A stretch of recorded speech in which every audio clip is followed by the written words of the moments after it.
Good evening, wrestling fans. It is Monday, October 7th, and we have just finished the conclusion of Monday Night Raw. And it is time for the Monday Night Raw post-show here on Mega Powers Radio. We're going to be discussing all of tonight's events from the show. Probably be touching a little bit on last night's pay-per-view as well, because, man, I think we all have lots and lots to say. Yeah, we're all just raring with excitement and can't wait to talk about it all. And we're going to do it. All right, introduce everyone we got on the panel tonight. We actually got a good amount of people here. Myself, Mr. Mike Payton, lead host of Keeping Kayfabe, member of many other projects. Also with me, Mr. Tony Mango, lead host of Smark Out Moment and various other projects. How you doing, Tony? Very tired after watching this episode. I didn't know if I should admit it or not, but the last, I want to say about 25 minutes, I took a good long nap. And I think it made it that much easier. I'm jealous. You didn't miss much. Yeah, and the voice you're also here, that's Mr. Paul Hibbard, regular here at the Monday Night Raw post show. Paul, good to have you back, bro. Thanks for having me, guys. It's always a pleasure to talk with you. Also on the line, new team leader of Team Drew Crew, the Bounce House Prince, Mr. Drew White. What's shaking, Drew? I don't know, but that Raw felt like a good 6 hours long, though. I'll say that much. That was the longest Raw I've ever had to sit through in my life. Also on the line, lead host of I Got Gameplay here on Mega Powers Radio, busy man himself. His first time he's been on the Raw Post Show in a while, I believe, Mr. Michael Burhan. Those last 20 minutes of Raw, I took a big, long dump. Oh, so that's what I saw on TV. Yeah. Okay. I'm equally jealous. And lastly, certainly not leastly, we got the lead host of Unanimous Decision MMA. He's been here on the Raw Post Show almost every week, Mr. Steven Wago. What's shaking, Steve? Tonight was a fucking example of why I'm an MMA fan over pro wrestling in this modern day. Oh, my goodness gracious. All right, I'm going to go ahead and bring this caller because it's our regular caller, Mr. JD. I believe he was in attendance tonight. JD, you there, man? You at the building tonight?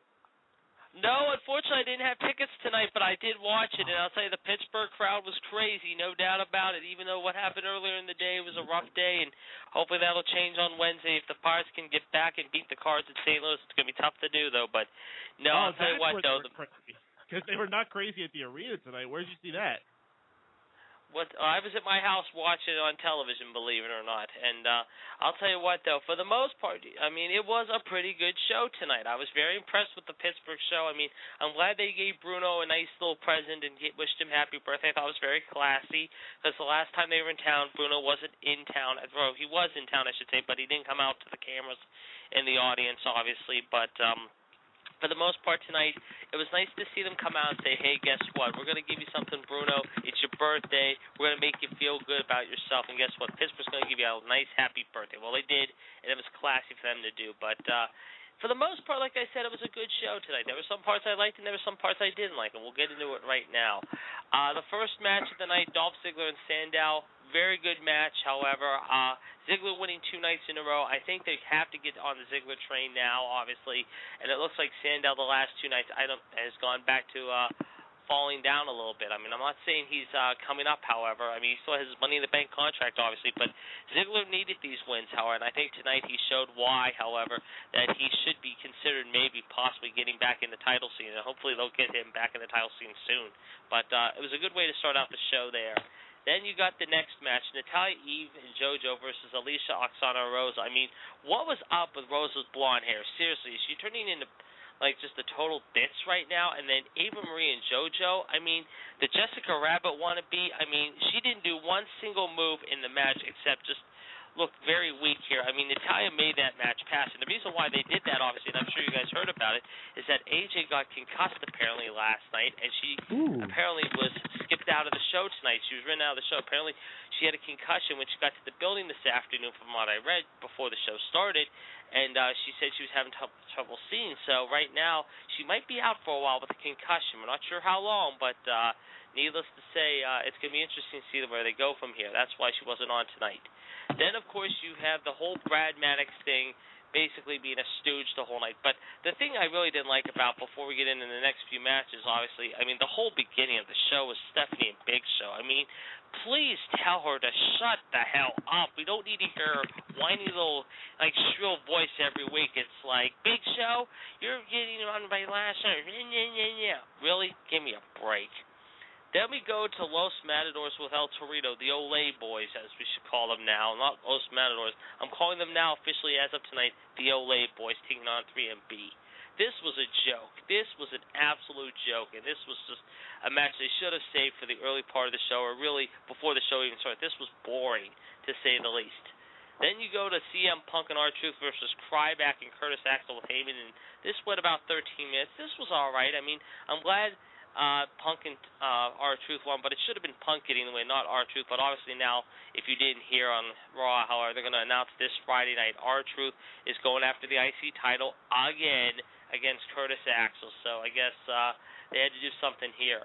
Then, of course, we have Randy Orton versus Kofi Kingston.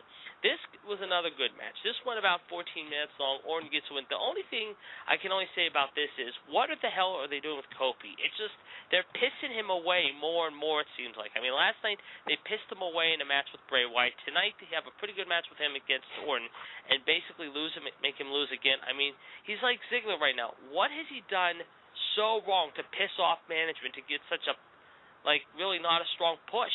I ask you guys this. I mean, seriously, maybe you could answer that for me, possibly. Then we have the whole backstage with Vicky Guerrero and Alberto Del Rio. That just made me want to gag, literally. Then we had the next segment, which Bob Backlund announced as our next, basically, representative as guest referee. I mean, the crowd was dead for that, totally. I mean, you could just tell crickets were being heard when Bob Backlund came out. It's like, really? Bob Backlund? Did 1980 call and say that Bob Backlund wanted to come back to Pittsburgh and be your guest referee? I mean, I thought they were going to introduce Dusty Rhodes here, but apparently they didn't. But by far one of the bigger pops of the night was when Shawn came out. However, we saw eventually when Shawn was announced as the new guest referee, and that was pretty cool. The Alberto Del Rio Ricardo Rodriguez matchup, that was lame, however, and then Vicky announced before John Cena's coming back. I thought we weren't going to see John Cena at least till Survivor Series or at least the Rumble, but she's announcing now that John Cena's coming back. What? He healed up so quickly after 2 months, he wants to get back to fighting? Is he kind of pushing here? Yeah, I think he kind of is a little bit. But this was lame, if you ask me. Then we have another lame match, Van Dumbo with Summer Rae, however, should I say, Michelle McCool 2.0 versus the Woo Woo Woo kid who should be looking for basically a new job, if you ask me. The guy continues to be wasted week after week, or really is hardly on TV anymore, and that's the Long Island IC. This goes about 2.5 minutes. Then we have another match, the Real Americans versus Santino and Great Khali with Hornswoggle. Really? We had to go back to this crap again? Come on. I mean, the only thing that I really don't understand about this is they're talking about Cesaro breaking up with the Real Americans and turning him face, but at the same time, the last few weeks you've seen him do the giant swing, however, and he's getting a pop for it. At the same time, he's a heel. I mean, what are they trying to do with Cesaro right now? They have no idea what to do with him at this point. Then, of course, we have the whole MizTV segment, which eventually the Wyatt show up. However, I don't think they were going to get their hands on Miz, and I don't know if that's going to be a new feud with the Wyatts and the Miz. I hope not, but I thought Kane was going to show up here tonight. I really did, and I thought he was going to show up last night, too, but apparently he wasn't, so I guess they're going to save Kane maybe, hopefully, for next week. Who knows? But Kane should be back pretty soon. I don't know if he's going to be a member of the family and become the newest member of the family, or he's going to get back into feuding with the Wyatts. We'll have to wait and see. Then we have that whole lovey-dovey segment with Triple H and Stephanie and Brad Maddox in the back before the main event. It's like, gag me with a spoon here. Seriously, this was just dumb. Then we go to the main event, however, and it was a good main event, however, as it went 13 minutes long. But obviously, once again, however, the Shield and, of course, Randy Orton have to kiss Triple H's ass to get a cheap victory over Daniel Bryan, Goldust, and Cody. But you know what? We saw at the end what happened, and that is the Big Show knocked out Triple H. And where they go from here, it'll be interesting to see what happens in Columbus on tomorrow night's show, Eddington, which will air this Friday. So, all in all, I'd say it was a pretty good show tonight in Pittsburgh. I'm impressed, man. It actually does sound like you're really positive, and us over here, we're all pretty negative on this. So you're completely blowing my mind away. I mean, that's good. I mean, everyone's entitled to have their own opinions. So let me ask you this: what's your opinions about Battleground then? Well, Battleground I watched last night, and you know what? However, I still find it a couple things that came out of Battleground that smelled a little fishy to me. One of them, however, is the whole Rob Van Dam thing. I mean, something tells me, however, right now with the whole RVD thing, however, I think they're going to, either he's going to take 90 days off, which means he probably won't be back until probably early January or mid-January for the Rumble in Pittsburgh. However, I think you'll see him back then, and there's talk also Brock Lesnar might be back. But if he's not back, however, for the Rumble early next year, I think they totally really pissed him away on this run. They really did. They started out great with him, and then they kind of pissed him away as time went on, if you ask me. The other thing about Battleground I didn't like, obviously, was the whole so-called mysterious power outage. Now, I don't know if that was legit, or, there might have been a bad storm in the area, maybe that's why the power's knocked out, or maybe they were just trying to think of some phony baloney bullshit excuse, however, but I did like the main event. The only thing I didn't like was the cheesy ending, though. That was the only thing I didn't like. But all in all, it was an okay show, but not one of the better shows, and I think the buy rate's going to be down for this one. Oh, it absolutely had to be. No build, 3 weeks from the last pay-per-view. I couldn't think of one match anyone was excited about besides the tag match. The tag match, I was just going to say, the tag match to me was the best match by far on the entire night. And like I said, you got now 3 more weeks to build up power for Hell in a Cell, and they kind of started building to that tonight a little bit. It's going to be interesting to see what happens, obviously, next week with them being in St. Louis and Kansas City, being in Randy's home backyard, basically. But tonight, however, like I said, I thought they had a pretty strong showing here in Pittsburgh tonight. But like I said, we'll see what happens when the Reigns come in. Last week we saw the Reigns were very soft. At 2-6, I think it was 2-7, but with a somewhat subpar Monday Night Football game, and of course the baseball players, they might take a hit again tonight. But I think tonight the fans in Pittsburgh finally got to see what we've been waiting to see all along the last month or few months, however, and that's Big Show finally knock out the game. Where they go from here, we'll have to wait and see. All right, JD, your high point, your low point for tonight's Raw.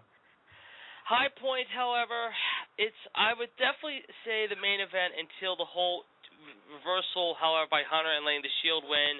Another high point tonight, I would have to say, was maybe possibly the matchup involving Ziggler and Sandow. They started out the show real well. The low point of me was probably more than likely the whole Ricardo Rodriguez Del Rio thing. It's just dumb. And then the whole beginning of the show was Stephanie and Big Show, just completely lame. Yeah.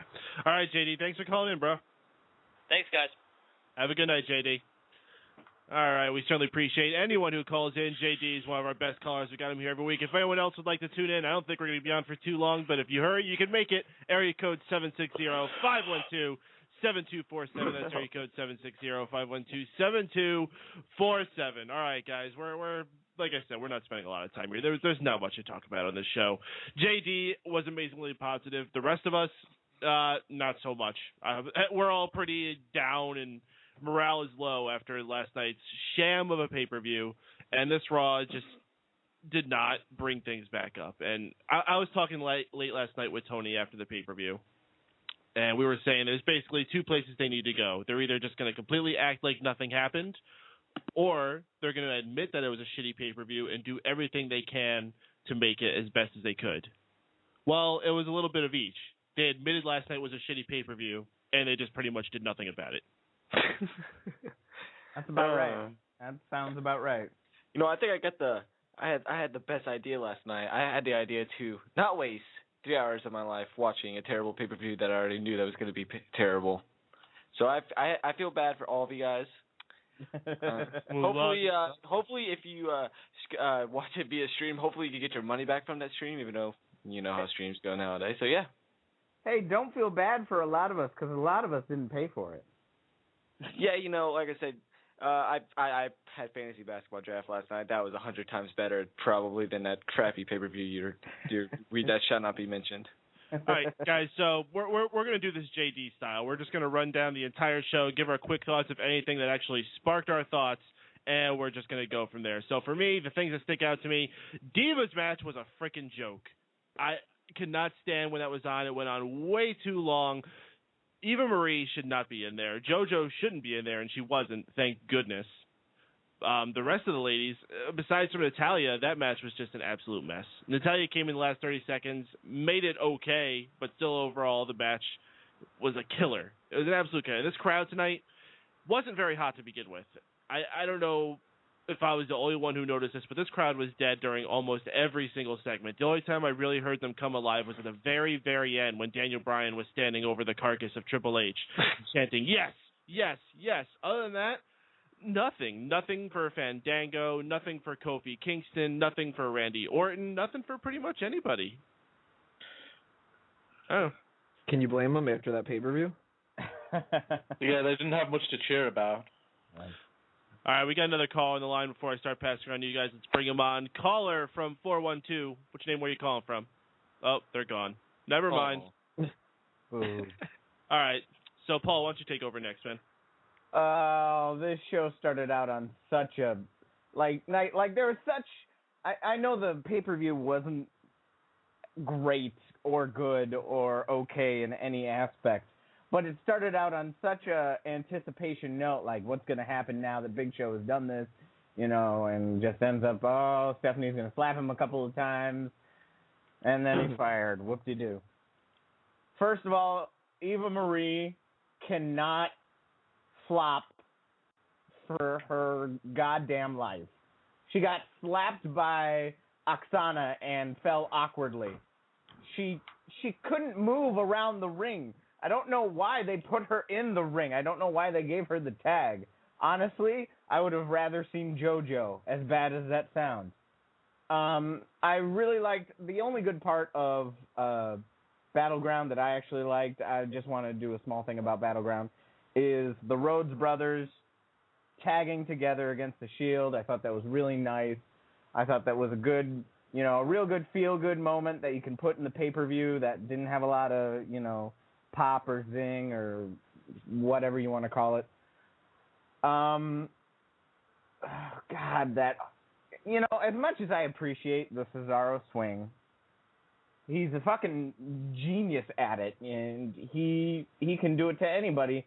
Even I would love to see him do it to Mark Henry. I'm sure it'll be down the line. Here's my problem with that, though, and I'm glad you actually brought that up because I almost forgot this. They did that huge, awesome feat of strength last night on Battleground, and they go ahead and do the same exact thing tonight on Raw. That's what made Raw so bad because it was just a repeat of Battleground. And where's people's motivation to go and order the repeat now? Yeah. I mean, that's always their thing. They're always like, you won't believe what you missed on Battleground. Check all this stuff out. And it's on the Raw after Battleground. Mm-hmm. And people wonder why the pay-per-view business is dead. Check the next episode of Raw where we'll show you a still image of it, and then we'll just have a match and repeat the exact same situation. Because isn't that exactly what happened? Didn't Khali go to the side of the turnbuckle, and then they Cesaro took out his leg, and then they did that? But this time, CM Punk didn't low blow anybody. I mean, that was probably the only thing that didn't happen tonight that happened last night. Otherwise, it was just a repeat of everything, except instead of Rob Van Dam, we saw Ricardo Rodriguez. I'll tell you one thing that happened tonight. People shut their TV off and stopped watching. This retarded Pittsburgh crowd. I'm sorry, Pittsburgh. You're kind of retarded. Hey, Paul, you're insulting retards. Okay, this is very true. Okay, when Daniel Bryan first came out for the match with him against the Shield and tagging with the Rhodes brothers, they could not get a coordinated yes chant right. It's one word, and you have one guy conducting the whole chant by raising his finger in the goddamn air. Yes, yes, yes, it's not that hard. Best part of the night. I was waiting for it for a month. Triple H got knocked the fuck out. I know it wasn't as, groundbreaking or, earth-shattering as it should have been. It should have been Stephanie. But Triple H got knocked the fuck out. We've been waiting for someone from the McMahon family to get knocked the fuck out, and it finally happened. He was a little mild, though, after he used a gun last week. Yes, it was a little mild after the gun. He punched a hole in the wall with that gun. There was... I'm trying to go through Raw in my head. We all knew the HBK thing was coming. Oh. We all knew HBK was going to be the ref once he was announced. And once again, it's going to be Triple H versus HBK.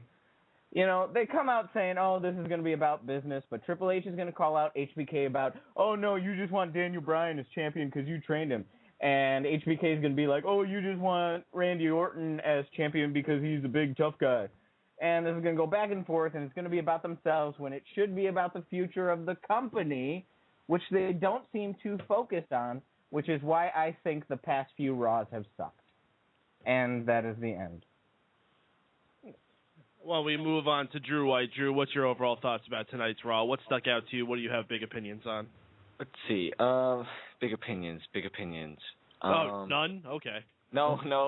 I'm surprised no one's mentioned it yet, but they announced that Cena was going to be fighting for the World Heavyweight Championship at Hell in a Cell. Yeah, that was kind of an odd way they did it, too. Yeah. They just decided to do it right in the middle of Ricardo Rodriguez and Alberto Del Rio's match. Vicky Guerrero comes out and says, Del Rio, you will be defending your title at Hell in a Cell, and it'll be against John Cena! Because it's always good to make your world champion lose to a ring announcer for no reason. But, hey, Steven, at least, Del Rio got distracted by someone announcing something and not theme music. Yeah, I suppose. I can rage a little less. It's a bit different. Oh, wait, hold on. I do have something to say to Anthony Mango. You were spot on, my friend, and you know what I'm talking about. You were spot on. Sorry, go ahead. What was I spot on about? That was weird. I have no idea either. We'll talk about it after the show. All right. Let's see. The thing is, I saw someone post something about it on Twitter, and the thing was, they said the same thing happened in 2008 when Cena returned. He got a World Heavyweight Championship shot. Did the same thing happen then? Well, no, in 2008, Cena was supposed to be out for 8 months. He returned after 3 months. And then he returned as a surprise entry as the 30 spot in the Royal Rumble. I was actually there for that night. It blew everybody's minds. Big, huge shocker, and it was done very well. This, not so much. What do you mean they didn't announce it in advance? Gosh, shoot.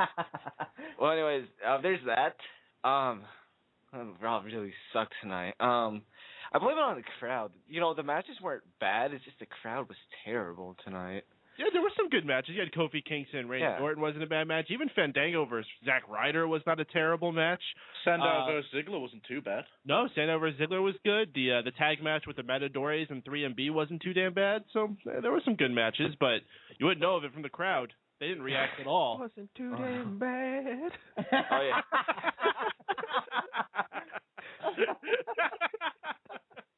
God. And that should be their new theme song. We're not too damn bad. God, you know, the last thing I'm gonna say before I pass the mic on is the Bull. I really didn't catch it, but did the Bull really do a Hurricane Rana to Heath Slater? Yes. Yeah. Okay. I kind of caught that, and I was like, oh, that's kind of cool. So yeah. That's the only thing I popped for all night.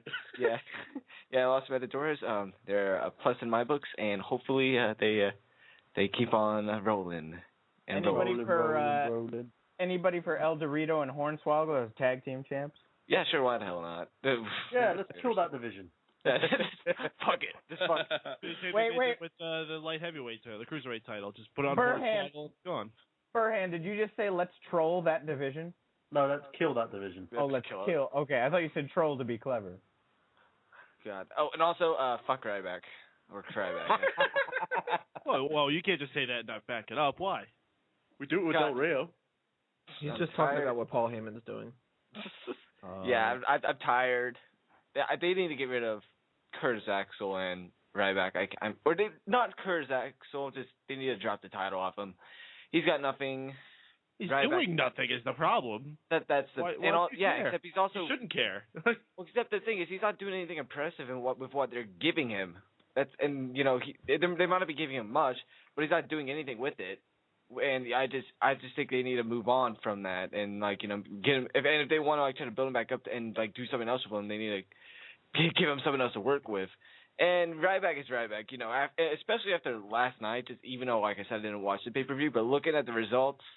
They need to just get rid of Ryback if they're just going to let him lose to Punk like it's nothing. If they're not going to let him at least win that match, it's obvious they're not really that much behind him. So I don't know how much longer this is going to go on. As far as Curtis Axel holding that title, it really looks to me like Santino and Marella is starting to be groomed for that spot. Which is good. He has one more good mid-card run in him. Yeah, he probably deserves it. I love Santino. He was funny tonight. He was funny. He's really funny in this week's NXT. If you go back and watch it, he actually has a mixed tag match with Fandango.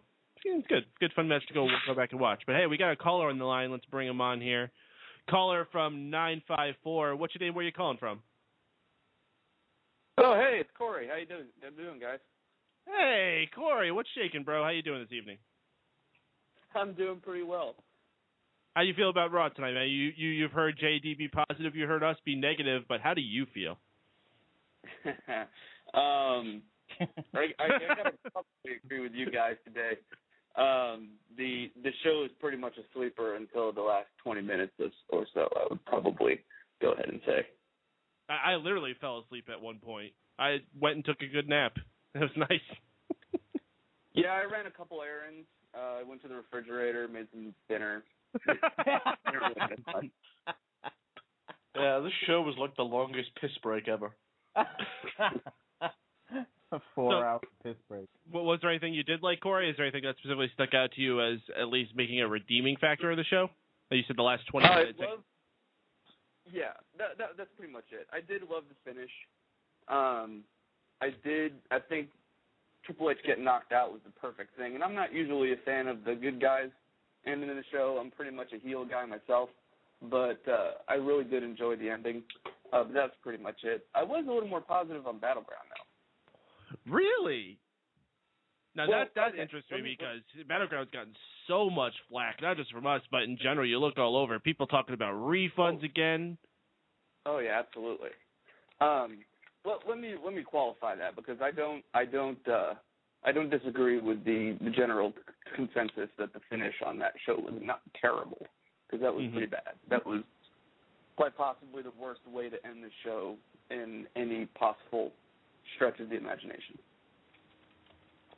I do enjoy a lot of the stuff that led up to the ending. You know, the match itself was good. The Randy Orton, Daniel Bryan match itself was quite good. The finish destroyed it, but the match itself was good. I enjoyed Bray Wyatt's possessed by Satan spot. I don't care. It was cool. I enjoyed Kofi Kingston, even though he ended up losing. I think he had a couple innovative moves in that match that I enjoyed. I had a good time for the most part. It was just that ending that ruined it for me. Well, as long as you had a good time, that's the most important part. I don't know. I think maybe because I went into it with such negative expectations, but the sad thing is even going into it with those negative expectations, I still felt let down. I still felt like it was not very good. But, you know, once again, man, we're getting differing opinions here, and that's a good thing about wrestling. People can have different opinions about these kind of shows. Yeah, and, you know, in the Cody Rhodes Goldust match, I thought it was phenomenal. The fact that Cody Rhodes pulled off the prettiest crossroads in the history of the company, it was a phenomenal sell by Seth Rollins. That man needs a medal because he's better than anyone else on the program, bar none, in terms of athleticism, being able to sell a move. Wait, is he better than Ziggler? I was just going to say. Oh, yeah. Leagues ahead of Dolph Ziggler. Is he better than Fandango? Yes. Oh. Significantly. Okay, I will give you this. The way Ziggler sold some of the moves tonight, you are correct. I feel like I read a little bit about his training regimen, Seth Rollins, and I think I respect his training regimen a lot more.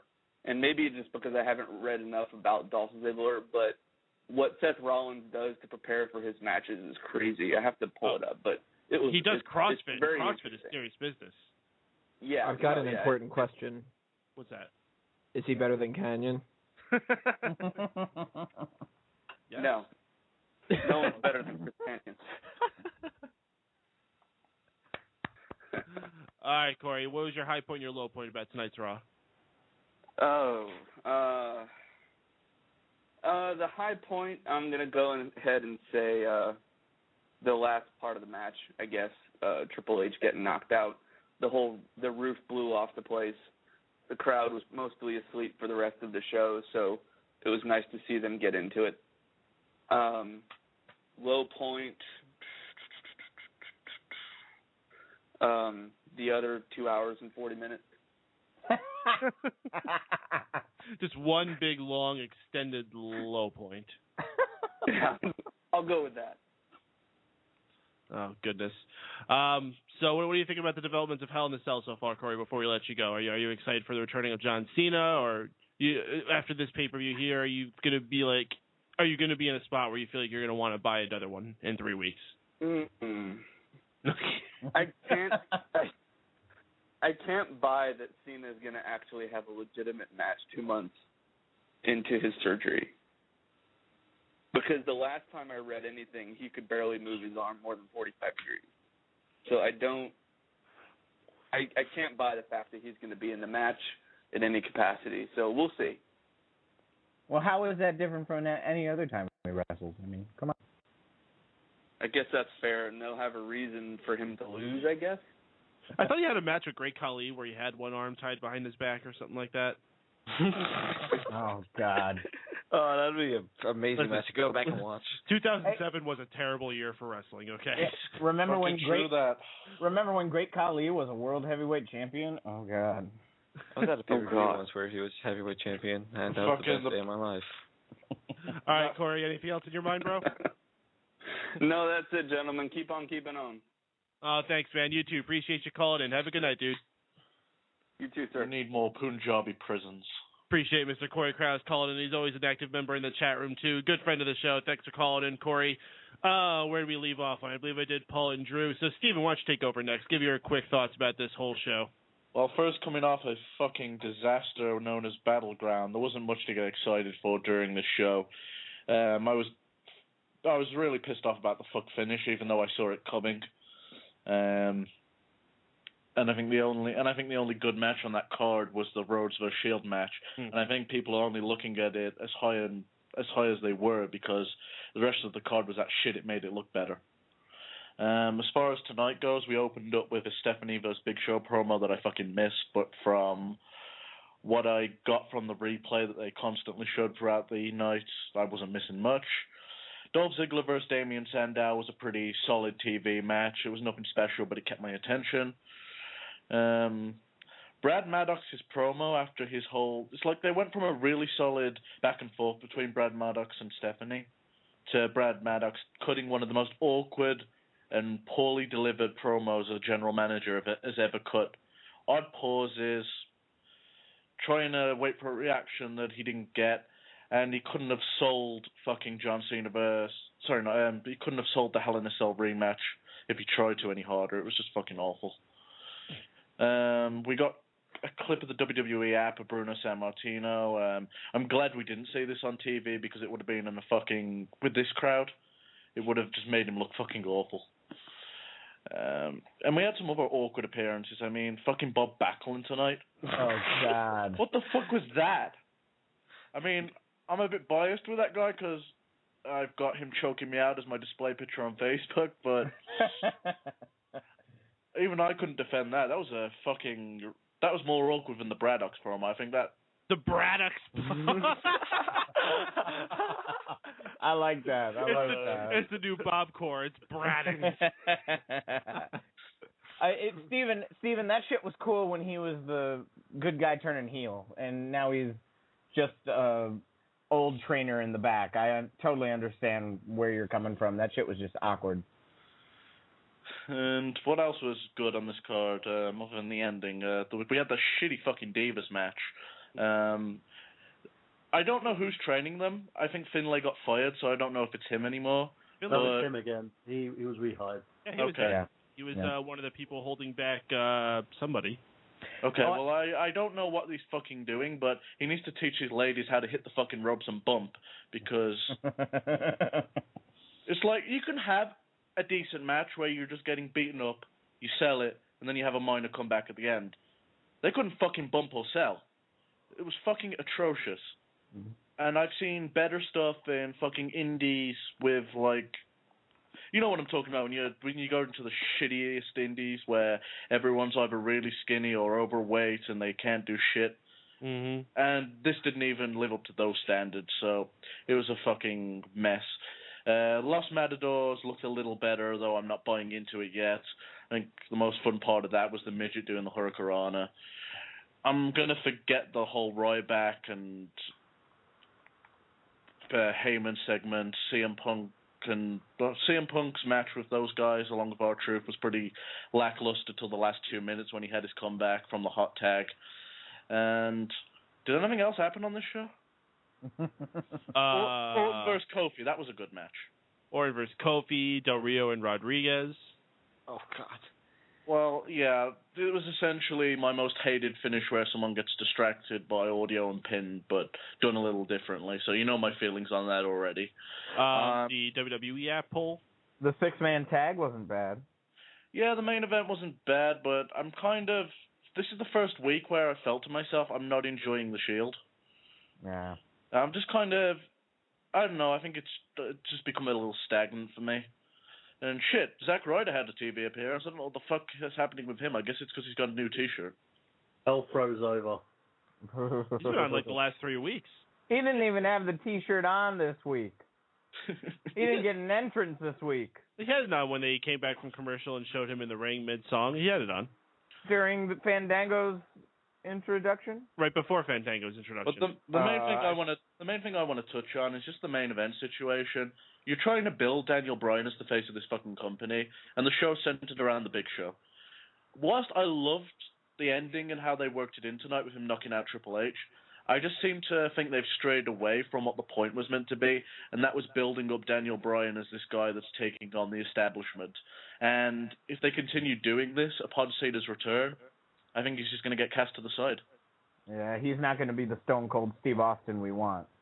Yeah, I think that ship sailed now, and I think it's poor booking taking this guy who's in his fucking 40s and making him the star of this whole established storyline, so whatever. But he doesn't have a house. He's broke. His life is in the shitter. Well, maybe he should have stopped buying guns and he'd have money still. Mr. Burhan, why don't you run down what's your thought about this Monday Night Raw we had tonight? Okay. I thought I ran it down when I was talking about my toilet conversation. But basically, I agree with everything Steven says here. The whole Intercontinental title picture just seems wasted. I don't understand what they're doing with Curtis Axel. The fact that he's just there for the point of being there doesn't really help him. Ryback's supposed to be built up as the new Heyman guy, yet he loses to CM Punk the night before and then loses a tag match. You can't even fucking do a tag match. That's how great your Ryback is. The Divas match, I don't even want to freaking go into that. Everyone knows that I do not like JoJo and the redheaded thing. I don't like either of them. I think their jobs should be given to two capable divas, women who look good and can wrestle. Man, Shimmer has like a ton of those. I don't know why they have to choose two underwear models who have no business being in a fucking ring. And Steve, you were saying that Finley's not training them properly. I disagree. I think you have two ideals here. You have either someone can train you and you pick it up, or someone trains you and you act like a complete and utter twat. But who's come out of Finlay's in the last years? Who's come out from the Divas roster that's actually looked fucking capable? What about that NXT diva? What about that NXT diva who's got the NXT Diva Championship? She's Paige. Is that her name? She's pretty good. Yeah, but I know who fucking trained her outside back in England, so... Yeah, there's a few good women down there, but they're not there now. I think most of the women that are capable are not being trained well by WWE and actually have their skills from outside wrestling sources, and that's an example of Paige in my eyes. The thing is, there's a ton of women out there who can wrestle. And by putting these women in the ring is a fucking insult. And that's the problem. And that shows you how Vince and co. don't give a shit about that kind of division anyway, so I'm not even going to waste my breath talking about it. Great job to Natalya, who's doing her thing. I see they're not even thinking who's heel and face anymore with these whole bloody, what was it, Total Divas thing. It doesn't make sense now. The Big Show thing in the beginning promo made no sense. The whole angle that they're having at the moment makes no sense because the Big Show going he's had enough and now facing down the bad management. He's supposed to be broke, so why is it now he's grown a set and he's going after everybody when before he couldn't even do that and started crying like a little bitch? There's all that. The whole swerve that happened at Battleground before really pissed me off. And the reason why it pissed me off, because the entire pay-per-view was a fucking insult. It was an incredible insult to anybody who's a wrestling fan. And the whole thing, everything that's been going down so far has been an insult.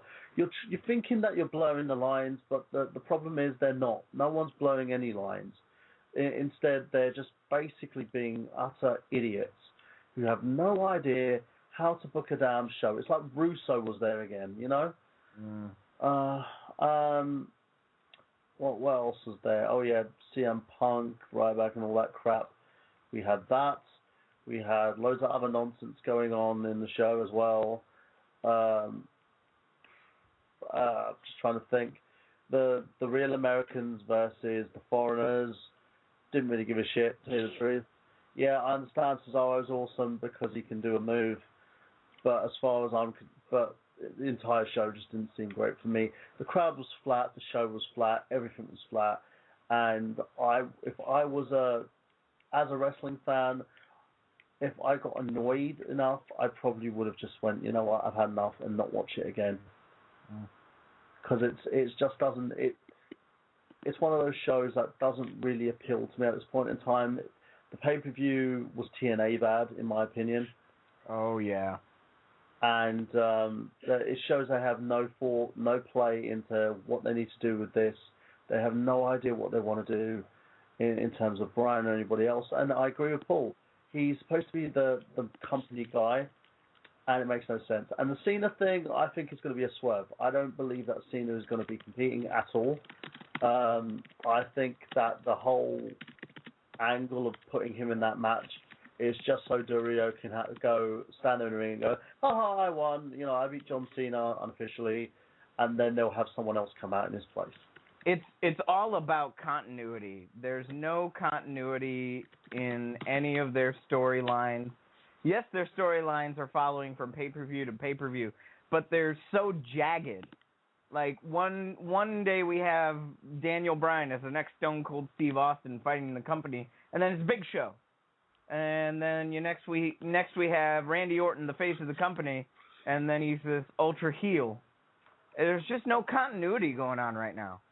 The worst thing about the situation is it's doing nothing for either Bryan or Orton. That's the main fact here. And it's not doing anything for anybody. No, it's not, and it's the problem is they need. I've said this before, and I'll keep pushing at this.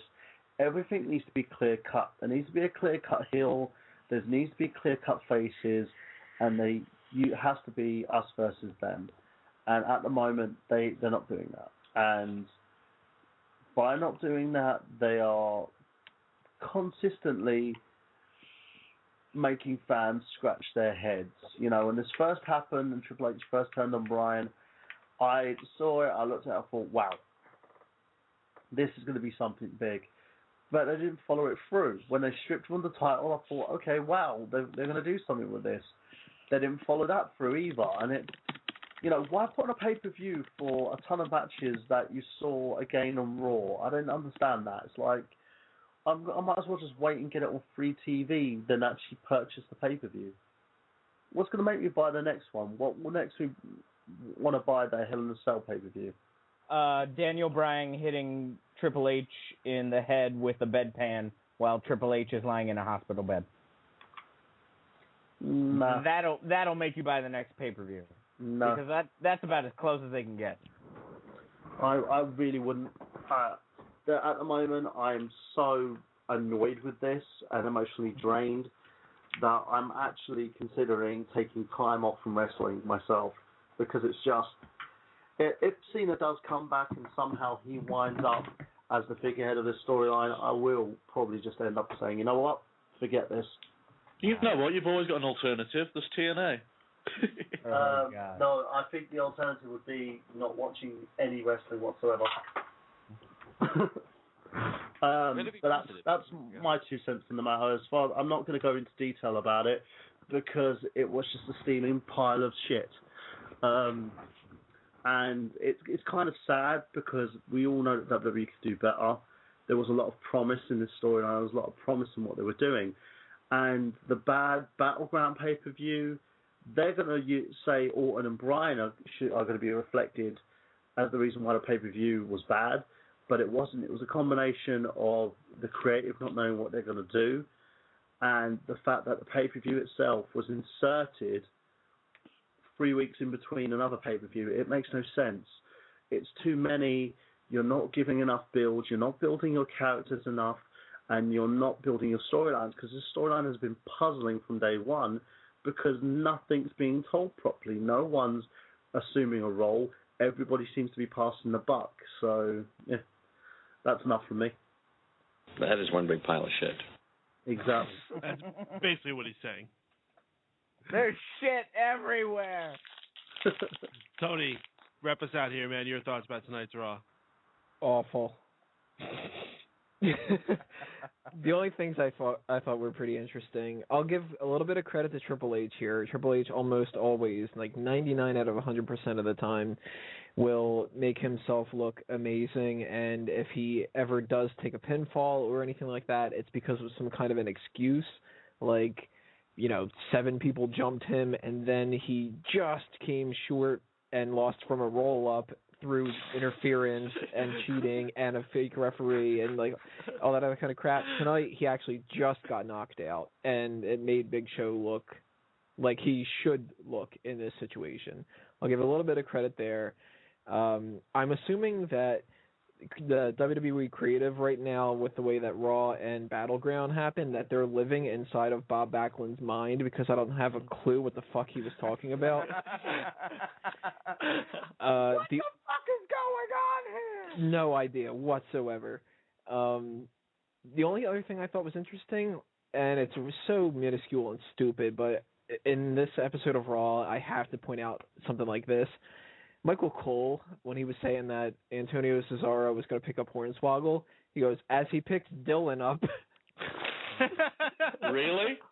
Right. Yeah, it really happened. Wow, and the way that Hornswoggle looks now, where he's gotten fatter and he's got that weird haircut and the beard going on and all that, looking at him and just being like, hi, this is Dylan now. Just what? Awful show.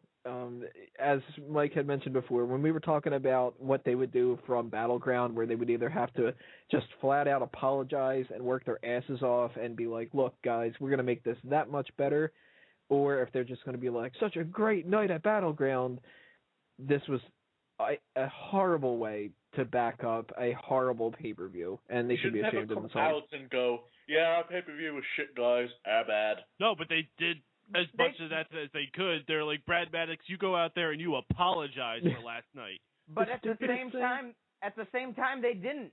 Like, the commentators all night were defending Battleground. They were defending that Monday Night Raw. They were like, this is historic, never in the history of wrestling, and whatever. Never in the history has wrestling been so bad. That's only like when every WrestleMania was the best WrestleMania of all time.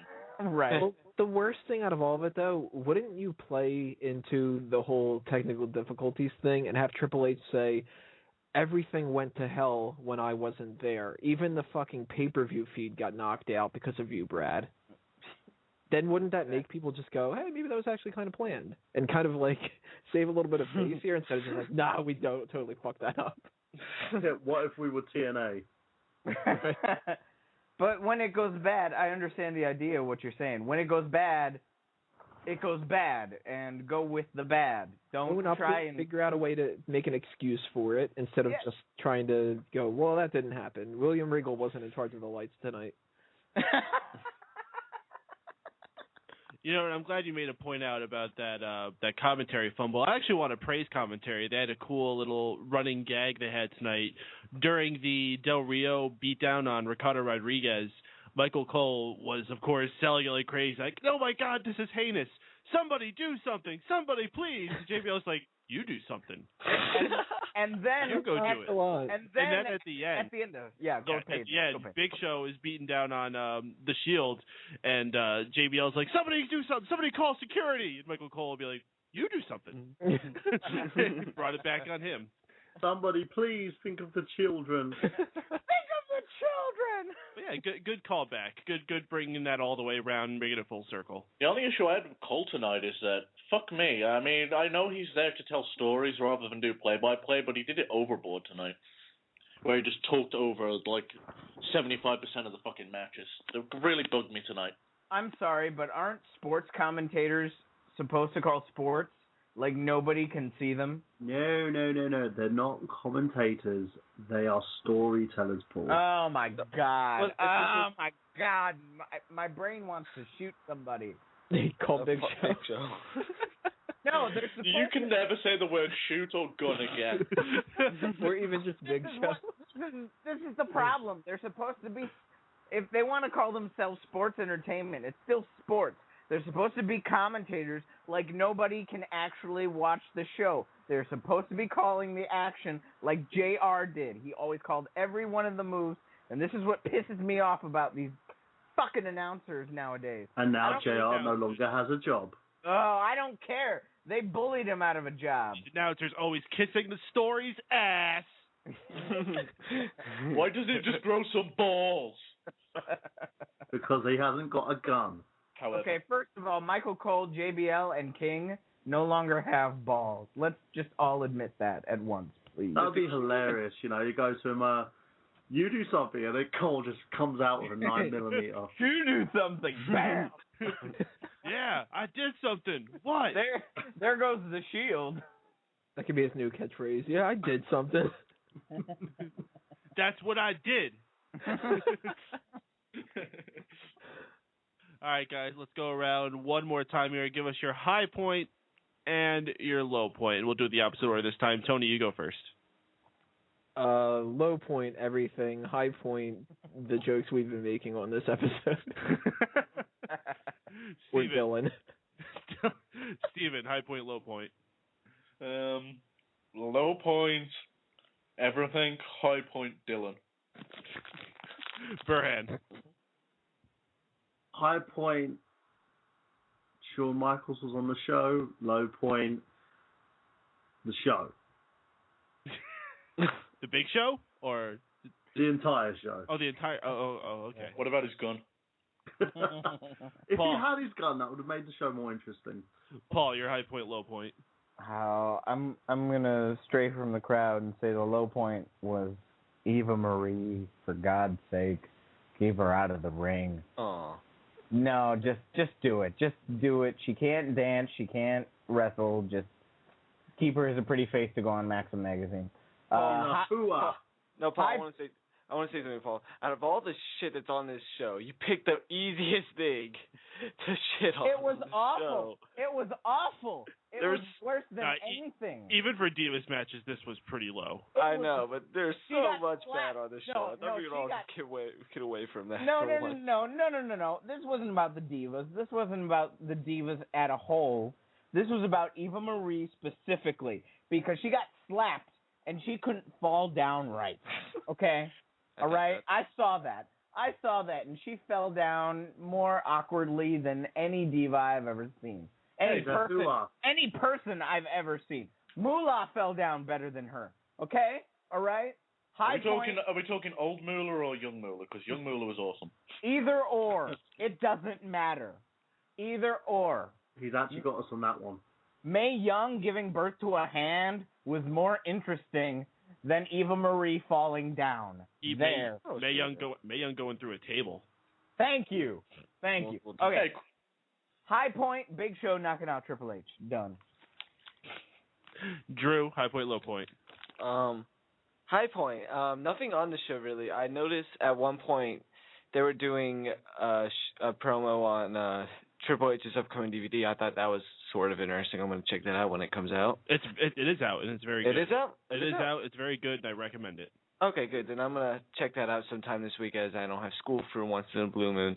So that was the high point. The low point, the whole effing show. The show sucked. I hate wrestling now just by this show. I don't hate it. It sucked. Yeah. Yeah, I'm pretty down on wrestling at the moment. And I know it's just temporary. I'm not going to be one of those people who gets all dramatic. I'm never watching wrestling again. I'm done. And then I'm watching it again 2 weeks later. I'm never watching wrestling again. I'm done. Yeah. Hey, did anyone actually mention Bray Wyatt and fucking The Miz? I think everyone just glassed over that. That was pointless. It was a stupid section. That was so stupid. Hey, The Miz slipped away, though. The Miz is a clever little fox there. Oh, clever little fox, yeah. Oh, yeah. What we tell you. Well, what does The Miz say?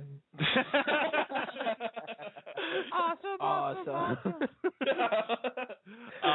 So as far as my high point, low point, for the high point, I'm going to say either, Triple H being knocked out, or maybe Bob Backlund when he came out to do his speech for why you should vote for him. That was pretty great. Yeah. Low point, oh my goodness. The Divas match is, of course, the easy one to say, but if we're not going to go for the easy one, you know what? I can point the two lowest points of the show easily. Like, if you were watching, like, a little line graph actually going across, I could tell you where it quickly dipped down the sharpest. One was when CM Punk was about to go down and confront Ryback and Curtis Axel, and out of nowhere, R-Truth's music hits, and he comes out, and it's just like, oh, yeah, okay, sure, we're a tag team now, let's go. Can I be relevant? Yeah. Beep, beep, beep. And the other low point is when they were getting ready to announce who won the poll, and the first person, of course, they say is Booker T, and Booker T takes a step forward and just, like, puts his fist to the camera, and quietest you heard it the whole night. It was nothing for Booker T. I felt so bad for him. But yeah, that was pretty low. So you can't dig that, sucker? Yeah, I like Booker T, and it's a shame that he is in that spot where he's just like that guy to fill a spot that isn't Shawn Michaels. Yeah, he's like the legend that no one gives a shit about. Because he never left. He never gave us time to miss him. All right. Well, I fucking never wanted him when he was here. You never wanted King Booker? No, I fucking couldn't stand King Booker. Yeah, sucker. Okay, I took that title off of Rey Mysterio, damn it. No one likes King Booker. Fair enough. All right, guys. We're going to wrap this up now. We're going to go and everyone's going to give their final words and their plugs. Drew, start us off, dude. Well, my final words is... Bounce house. Wrestling sucks in bounce houses.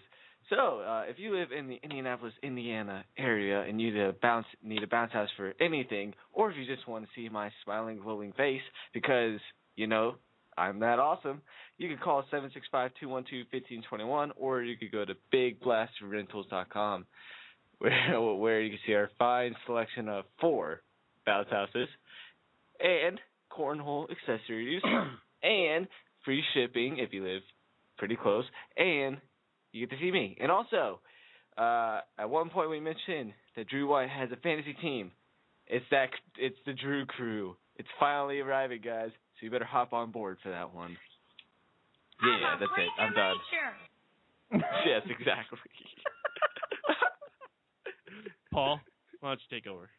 My final words of tonight is if Raw isn't better next week, then I honestly have to think about not watching wrestling for a while, as much as I hate to say it. But my plug is October 17th, Thursday, I will be at the Phoenix Center in Richland Center, Wisconsin. And if you are not there, then you will not get karaoke and free bacon. That's right, I said free bacon. You don't have to buy any drinks. You don't have to get anything. You just have to go up to the bar and ask for free bacon. I get that from my onto your butt. I don't have to worry about that. No, free bacon. You don't have to go out and buy it. Oh, my mom buys me bacon, so it's all good. Okay, that was lame. Sorry, continue. My mom buys me bacon. Steven, you next. Unanimous decision, mixed martial arts. It's pretty much all I've got going on off of, yeah, pretty much. Other than Otaku Nation. I was going to get to that. That's like a month away. Yep, unanimous. It's closer than WWE's next pay-per-view. Oh, shit. Unanimous. I should prepare for that. You should. Unanimous decision mixed martial arts every Tuesday at 8 p.m. Eastern Standard Time. We've got the Shields versus Damien Maya card coming up on Wednesday. So we're going to be talking all about that. That's over on the Dream Elite station. You can get all the information at udmma.com, twitter.com/udmma, and facebook.com/udmma. We've got Otaku Nation, which I still keep forgetting the date on. 20th of October. Yes. And we're going to be talking about Attack on Titan. The series has hit this year and just been incredibly successful. And, yeah, we're going to have fun talking about that and a few other things in the news. Danger Zone! Mr. Burhan. What the fuck was that? Okay, www.nerdgenius.com, www.fanboysanonymous.com. I'm going to be writing a slew of articles tomorrow. And also check out my new project, www.enigma.co.uk. It's my new production house. We are currently producing the series This Job for Hire, which is going to be on its third episode coming at the end of this month. We have 2 movies that are going to be out on release as I'm working through a couple of deals with developers such as Amazon.co.uk and Netflix. So watch out for those, and I'll put more when it comes out. Enigma's going to have a Facebook page as well, so check out for that, guys. And I Got Gameplay every Saturday at 8 p.m. We have the I Got Gameplay T-shirts as well, if you want to buy one of those. One of them is going to be actually modelled by a gentleman by the name of Robman, the Happy Console Gamer. He'll be wearing his on the show, so make sure you guys check out for that when Johnny gets back. So if you're a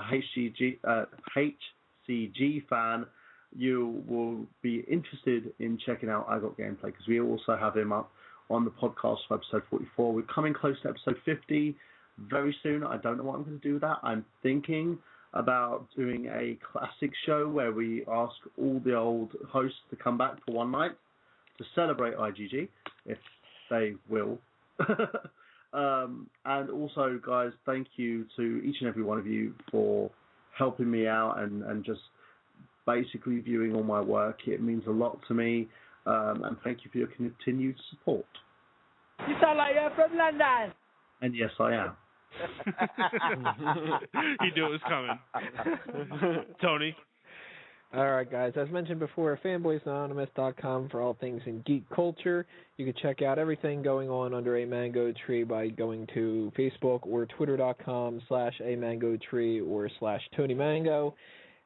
Bleacher Report, I've got my articles up on there, and if you're interested in all the wrestling stuff from my point of view, smarkoutmoment.com, where we're looking for more writers to cover a lot of different topics. And coming up soon, episode 101 of Smack Talk at youtube.com/smarkoutmoment, where we're going to run down everything with Battleground and beat the shit out of that pay-per-view. So you can check us out on iTunes, coming up a little bit later on this week as well. Stay tuned, everything coming under a mango tree.